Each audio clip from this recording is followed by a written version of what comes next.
सबसे प्यारी है, माँ तू जग में न्यारी है। माँ तू सबसे प्यारी है, माँ तू जग में न्यारी है। अपने आंचल में रखना, अपने आंचल में रखना, हमें वरदानों से भरना। माँ तू सबसे प्यारी है, माँ तू जग में न्यारी है। माँ तू सबसे प्यारी है, माँ तू जग में न्यारी है। पिता, पुत्र और पवित्र आत्मा के नाम पर आमीन। आप सबों को जय यीशु। आज से 4-5 क्लास में उत्पत्ति ग्रंथ का कुछ डाउट दूर करने के लिए लेने जा रहा हूं। अनेकों लोग कुछ गलत शिक्षाएं देता हुआ भी मैंने सुना है और डाउट पूछते ही रहते हैं। उत्पत्ति ग्रंथ, विशेषकर उत्पत्ति ग्रंथ अध्याय 1 से 11 तक के जो भागों में अनेकों डाउट है लोगों को, अनेकों डाउट। उनमें से कुछ डाउटों को एक एक कर करके आने वाले 4-5 दिन हम लोग सीखेंगे। मैं आपसे अनुरोध करूंगा, आप ध्यान से बाइबल खोल करके भी उसको पढ़ें और उसको समझें। यदि और भी उस विषय में आपको डाउट है तो आप पूछ भी सकता है। मैं पढ़ाई कर करके आप लोगों को जरूर सिखाऊंगा, लेकिन सही ज्ञान आप प्राप्त करें। जो लोग स्वयंभू चर्च बना करके, स्वयं पास्टर बन करके, या कोई प्रॉफिट है, हाल ही में एक प्रॉफिट को मैंने देखा, उनका नाम प्रॉफिट सो बोल करके लिखा है, वो प्रॉफिट का स्पेलिंग तक गलत है। जिस विचारे को प्रॉफिट क्या है, वो कैसे लिखता है ये भी नहीं मालूम, वो अपना टाइटल प्रॉफिट बनाकर रखा हुआ है। तो ऐसे प्रॉफिटों के पास मत जाइए, मत सुनिए। जो कैथोलिक कलीसिया जो आधिकारिक रूप से सिखाते हैं उसको सुनने का प्रयत्न कीजिए। एक और कार्य मैं आपसे आग्रह करूंगा, यदि आपको मेरा क्लास अच्छा लगता है, कई बार बोल चुका है, आप अन्य लोगों तक इसको पहुंचाएं, अन्य लोगों को भी बताएं, ये क्लास को देखें। आप स्वयं हमारे क्लासों का जो टिप्पणी में जो लोग लिखते हैं उसको भी थोड़ा सा पढ़ना। आपको ऐसा मिलेगा, अनेकों लोग जो प्रोटेस्टेंट लोगों का, पेंटिकोस्टल कलीसियाओं का चक्कर में था, अब इस क्लासों को सुन करके, सीख करके वो वापस अपने कैथोलिक विश्वास में है। मैं कोशिश करता हूं, लोग बहुत मेरे से सवाल करते रहता हूं, मैं जवाब भी देता हूं, क्योंकि ऐसे अज्ञानता के कारण भटक करके आत्माओं को नष्ट करेगा। मेरा एक ही लक्ष्य है, किसी को कैथोलिक बनाना नहीं, बल्कि ईसा मसीह ने जिस कलीसिया की स्थापना किया, जो सत्य कलीसिया, जिसके द्वारा हमें मुक्ति मिलना है, स्वर्ग मिलना है, उस कलीसिया से जुड़ करके प्रभु ईसा मसीह का शरीर रक्त को ग्रहण कर, पापों को स्वीकार कर और सात संस्कार के द्वारा प्रभु हमारे जीवन में हमारे साथ जीवित प्रभु, उसमें विश्वास करते हुए आगे बढ़ने के लिए दिखावा, झूठी शिक्षाएं, झूठी प्रचार, ये सब दे करके ना भटकें। इसके लिए मुझे देखने वालों का एक ड्यूटी ये रहेगा, आप अपने सभी प्रियजनों को एक क्लास डालो, उसको थोड़ा देखने के लिए आग्रह करो। उसी प्रकार अनेकों लोगों के हाथ में अभी पारिवारिक प्रार्थना एवं धर्म शिक्षा पुस्तक आ गया और अनेकों लोग मुझसे लिख करके धन्यवाद भी डालते हैं, बहुत लोग पसंद कर रहा है। यदि आपको अच्छा लगा, आपको सीखने के लिए मिल रहा है, क्या अन्य लोगों को नहीं देना चाहिए? आप कोशिश कीजिए। यदि कोई खरीदने के लिए लायक नहीं है, आप खरीद कर दीजिए। जिस घर में प्रार्थना नहीं है उनसे आग्रह कीजिए, इस किताब के द्वारा प्रार्थना करो। अनेकों लोग ये बता करके दे रहा है मुझे, जब से ये किताब के द्वारा प्रार्थना करना शुरू किया, जीवन बदल रहा है। रोजरी करना शुरू किया, जीवन बदल रहा है। सब लोग बच जाएं, हमारा लक्ष्य ये होना चाहिए। जो ज्ञान हमें मिल रहा है, मैं बहुत मेहनत कर करके सीख करके मैं आपको क्लास लेता हूं। जो कलीसिया, जो कैथोलिक कलीसिया क्या सिखा रहा है, कैटेकिज्म ऑफ कैथोलिक चर्च के अंदर इसके विषय में क्या लिखा हुआ है, और अन्य बाइबल पंडित लोग जो हैं जिनके पास डॉक्टरेट है। हाँ, एक भाई ने ये पूछा, मैं बार बार बाइबल पंडित बोल रहा है कैथोलिक कलीसिया के, कौन है करके। हमारे अनेकों पुरोहित लोग ऐसे हैं, विशेषकर मुझे मालूम है हमारे केरल के हर डायसिस में अनेकों बाइबल में डॉक्टरेट लिया हुआ पुरोहित लोग हैं। उनके अनेकों किताबें हैं और कई क्लासेस कई जगहों पर सीखने के लिए मिलता है। तो मैं उन्हीं को कोट कर रहा हूं, बाइबल पंडित लोग बोल करके। बाइबल से के विषय में पढ़ करके उन्होंने डॉक्टरेट लिया, रोम वगैरह में जा करके यूनिवर्सिटी में उसकी पढ़ाई गहराई से पढ़ाई कर, एक एक सब्जेक्ट के विषय में गहराई में पढ़ाई करके, इसके बाद अभी आधिकारिक रूप से उन लोग पढ़ा रहा है।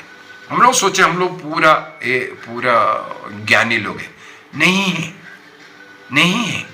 जैसे मैं भी बाइबल का जो डिप्लोमा लेने के लिए जो पढ़ाई शुरू किया, मुझे समझ में आया, इससे पहले मैं कितना बेवकूफ था। इसका मतलब मैं भी सिखा रहा था, लेकिन जब डिप्लोमा के लिए जब वो बाइबल को पढ़ना शुरू किया, कुछ अलग मुझे सीखने के लिए मिल रहा है। उसी प्रकार आजकल मैं थियोलॉजी सीख रहा हूं। थियोलॉजी के क्लास के अंदर मुझे पता चल रहा है वो कितना गहराई में अन्य चीजें हैं जिसको हम नहीं जान रहा है। तो ये फिलोसफी, थियोलॉजी सब 12-13 वर्ष सीखने के बाद हमारे कैथोलिक पुरोहित लोग सिखाते हैं। इसका मतलब उनके टीचिंग में कितना आधिकारिकता है। ये 12-13 वर्ष के ये टीचिंग के बाद, ये पढ़ाई के बाद वे लोग फिर मास्टर्स करते हैं, इसके बाद जो डॉक्टरेट लेते हैं, उन्हीं को मैं बोल रहा हूं बाइबल पंडित लोग। तो उनसे सीखी हुए कुछ बातें ही यहां मैं आपको बोल करके दे रहा हूं। उत्पत्ति ग्रंथ से अभी आज का पहला जो डाउट जो आता है, उत्पत्ति ग्रंथ के अंदर जो सृष्टि के विषय में अध्याय 1 में और अध्याय 2 में 2 प्रकार का सृष्टि विवरण लिखा हुआ है। 2 प्रकार से लिखा हुआ है। इनमें कौन सा सही है? पहला वाला सृष्टि विवरण सही है या दूसरा वाला सृष्टि विवरण सही है? पहला वाले में हमें मालूम है अध्याय 1 के अंदर ईश्वर ने 6 दिन में अपने वचन के द्वारा हो जाए यही बोल करके उनने अपने शब्द के द्वारा सारे संसार की सृष्टि रचना किया। लेकिन अध्याय 2 के अंदर प्रभु अपने हाथों से मनुष्य की सृष्टि कर रहा है, पशु पक्षियों की सृष्टि कर रहा है, यह सब कार्य कर रहा है। इन दोनों में कौन सी जो सृष्टि विवरण सही है, इसको आज के क्लास में हम ध्यान से सीखेंगे।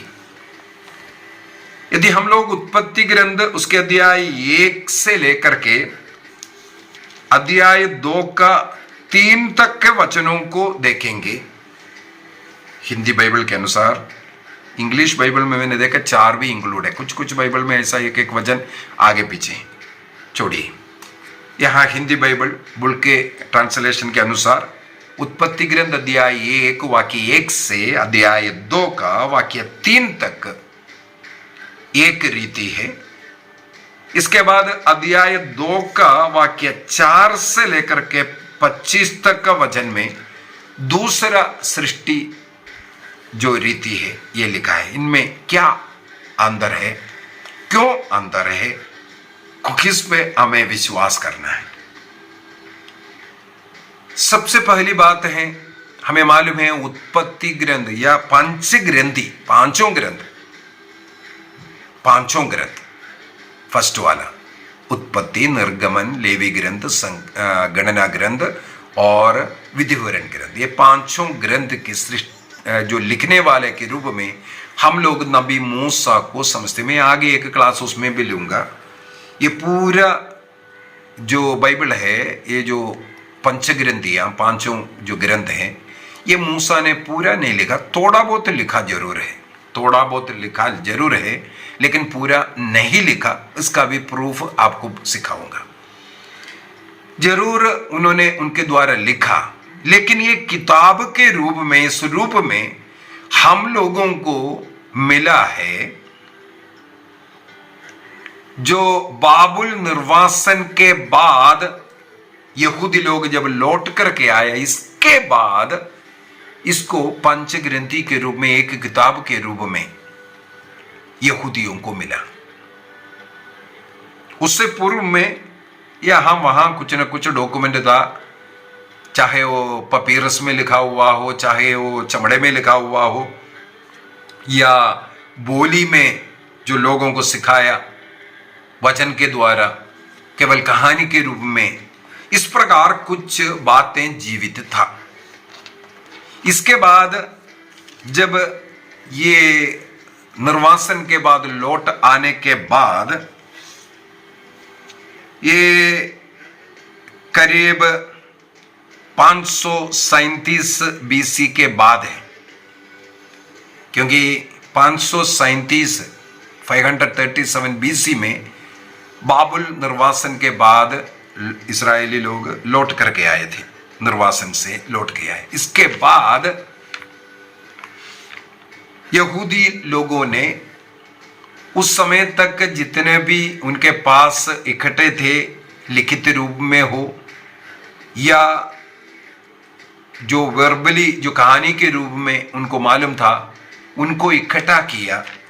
इसके बाद इस प्रकार का 5 ग्रंथों में, उत्पत्ति, निर्गमन, लेवी, गणना ग्रंथ और विधिवरण ग्रंथ के रूप में एक किताब बनाया, इकट्ठा किया। उस समय पर कई प्रकार का जो परंपराएं, कहानियां चलता था, अपने अपना विश्वास के अनुसार या जगह के अनुसार इस प्रकार का कार्य हुआ। उसको 4 प्रकार का सोर्सेस कहते हैं। इसको जो बनाया, पंचग्रंथि को जो बनाया, 4 प्रकार का सोर्सेस इन बाइबल पंडित लोग आजकल बताते हैं। उस पुराने समय पर नहीं मालूम था, लेकिन आजकल गहराई में लोग पढ़ाई कर रहा है, तो उसको, चाहे वो प्रोटेस्टेंट कलीसिया हो, चाहे कैथोलिक कलीसिया हो, ये 4 सोर्सेस को दोनों मानते हैं। सबसे पहला सोर्सेस का नाम है याहवे। उसको जे, एक लेटर से, जे अंग्रेजी जे लेटर से उसको डिनोट करते हैं। दूसरा है एलोहिम करते हैं, एलोहिम ई शब्द से, वर्ड से, लेटर से नोट करता है। तीसरा है डिट्रोनोमिकल, वो है डी। और चौथा है प्रीस्टली, पुरोहिताय, उसको पी। तो ये 4 सोर्सेस मानते हैं ये जो पंचग्रंथियों को बनाने के लिए। इनमें से 2 सोर्सेस को थोड़ा आज समझना भी जरूरी है। सबसे पहला वाला जो जाहविच, जैसे मूसा नबी को ईश्वर दर्शन दे करके अपने को प्रकट किया था, इसके बाद हमें मालूम है याहवे, याहवे जो कहते हैं, उसी से जाहवे जे जो सोर्स आया है। इस जो सोर्सेस के अनुसार ईश्वर मूसा से कहते हैं मैं स्वयं साथ में रहेगा। हमें मालूम है निर्गमन ग्रंथ के अंदर हम लोग ये पढ़ते हैं, दिन के समय पर बादल के रूप में और रात्रि के समय पर अग्नि स्तंभ के रूप में ईश्वर उनके साथ था। उनके साथ चल करके दुश्मनों से लड़ने वाला, राजाओं को हराने वाला ईश्वर के रूप में, कई रूप में वे लोग वहां पर उनको अनुभव करते हैं। इसका मतलब साथ में रहने वाला ईश्वर, वो साथ में रहने वाला ईश्वर। इसके बाद हमें मालूम है जो तंबू बनाने के लिए कहा और मंजूषा बनाने के लिए कहा, और मंजूषा के रूप में या 10 आज्ञा के रूप में उनके साथ रहने वाला, विशेषकर यरूशलेम में, यरूशलेम मंदिर में जो मंजूषा है उसके अंदर निवास करने वाला, मनुष्यों के साथ रहने वाला, और सृष्टि कर्म में अपने हाथों से मिट्टी उठा करके मिट्टी से मनुष्य का रूप देना और फूंकना, मनुष्य जैसे फूंक करके श्वास देना हो, या आतन वाटिका का निर्माण करना हो, या पशु पक्षियों को सृष्टि कर करके अपने हाथों से मिट्टी से बना करके मनुष्य के सामने लेकर के आना हो, या मनुष्य को गहरी निद्रा में डाल करके उनका पसलियां निकाल करके उससे स्त्री को गढ़ना हो, ये जो वर्णन, ये जो सब है, इसको हम लोग याहवे या जे सोर्स कहते हैं। जे सोर्स। अभी ये सोर्स कहां कैसे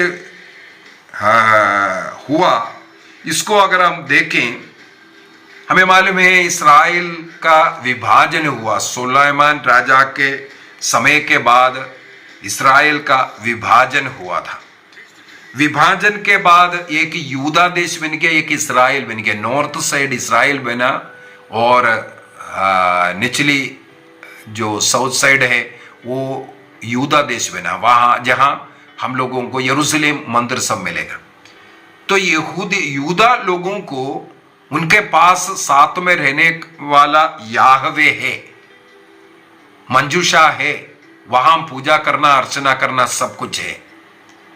लेकिन नॉर्थ साइड में जो इस्राएल साइड है वहां पर राजा, क्योंकि यहूदियों में नियम है, उनको पूजा स्थान एक ही है, यरूशलेम जाना है, इसलिए राजा ये बात पर डर गया कहीं ऐसा ना हो या हमारे देश के लोग, इस्राएल के लोग यूदा देश में जाकर के, यरूशलेम जाकर के पूजा अर्चना के लिए जाएगा, बलि अर्पित करने के लिए जाएगा, उनके साथ समझौता कर करके हमारे लिए खतरा बन जाएगा। इसलिए लोग यरूशलेम ना जाने के लिए उस राजा ने क्या किया, बेथेल में और दान देश में वो जो सोने का बछड़ा जो बनाया था उसी प्रकार बछड़े का मंदिर बनाया और बोला यही है ईश्वर, और उसका पूजा अर्चना करना दान में और बेथेल में। ये हम लोग राजाओं का पहला ग्रंथ अध्याय 12 वाक्य 27 से आगे ये घटना को पढ़ सकता है। उनका लक्ष्य एक ही था, लोग यरूशलेम ना जाएं पूजा अर्चना करने के लिए, यहीं रहे, अपने देश में रहे। इसलिए एक के जगह पर 2 जगहों पर उन्होंने इस प्रकार का मंदिर बनाया और लोगों को राजा यहोराम ने